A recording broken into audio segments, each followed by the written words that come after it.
Pin code, जिसको zip code और area codes के नाम से भी जानते हैं। पिन कोड में हर नंबर का अपना एक अलग सिग्निफिकेंस होता है और भारत की 75th इंडिपेंडेंस के साथ इंडियन पिन कोड सिस्टम ने भी अपनी सिल्वर जुबली मना ली है। यानी 15 अगस्त 2022 में इंडियन पिन कोड सिस्टम अपनी 50th एनिवर्सरी बना चुका है। तो क्यों ना जान लिया जाए फिर इसके बारे में और इससे जुड़े फैक्ट्स के बारे में कि ये कब आया, कैसे बना। हाय, मैं हूं अक्षत और आप देख रहे हैं एबीपी लाइव पॉडकास्ट। तो चलिए फैक्ट नंबर 1 की ओर और जानिए कि ये किसने बनाया। ये बनाया था संस्कृत स्कॉलर और पोएट श्री राम भीका जी ने। इनको पोस्टल इंडेक्स नंबर्स का फादर माना जाता है।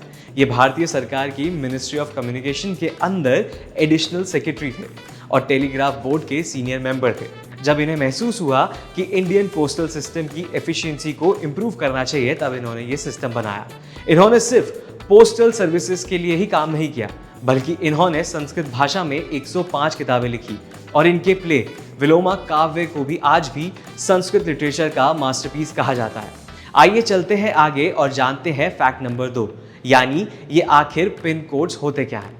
पिन कोड, जिसकी फुल फॉर्म होती है पोस्टल इंडेक्स नंबर, इसको लॉन्च किया गया था 15 अगस्त 1972 में।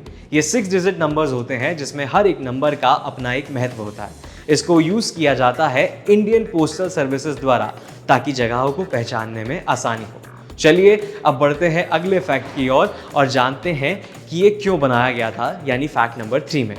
भारत पूरी दुनिया में उन देशों में से एक है जिसका पोस्टल नेटवर्क सबसे बड़ा है और लगभग 1.5 लाख से भी ज़्यादा पोस्ट ऑफिसेज मौजूद है पूरी कंट्री में।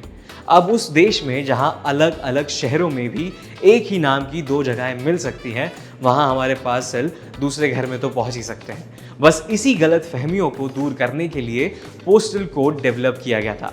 जी हाँ, इन्हीं गलतियों की वजह से जब एक ही नाम की पोस्ट को छांटने में भी दिक्कत होती थी, जिसकी वजह से एक पोस्ट दूसरे घर में पहुंच जाती थी।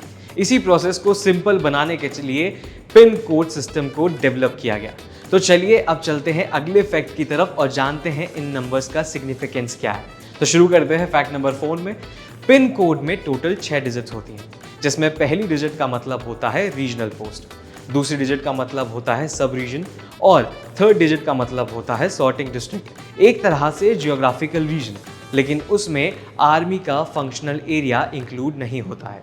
4 डिजिट का मतलब होता है सर्विस रूट्स और लास्ट की 2 डिजिट एक स्पेसिफिक पोस्ट ऑफिस डिनोट करता है। तो चलिए अब आखिरी फैक्ट में जानते हैं पिन कोड की बदौलत कौन से ऑफिसेस में डिलीवर हो सकता है हमारा पार्सल। अब एक बात तो ये है कि पिन कोड्स ही ऐसे हैं जिसने समय के साथ साथ अपनी इंपॉर्टेंस को बरकरार रखा है। पहले जब हम चिट्ठियाँ लिखते थे तब हम पिन कोड्स का यूज़ करते थे और अब हम पार्सल्स भेजते हैं तो हम पिन कोड्स का यूज़ करते हैं ताकि पार्सल गलत जगह पर ना पहुंच जाए। तो अब आखिरी फैक्ट में जानते हैं कि आखिर ये कहाँ डिलीवर होते हैं। डिलीवरी ऑफिस जीपीओ यानी जनरल पोस्ट ऑफिस हो सकता है, या एचओ यानी हेड ऑफिस हो सकता है, या एसओ सब ऑफिस भी हो सकता है, जो कि यूजुअली अर्बन एरियाज में लोकेटेड होते हैं।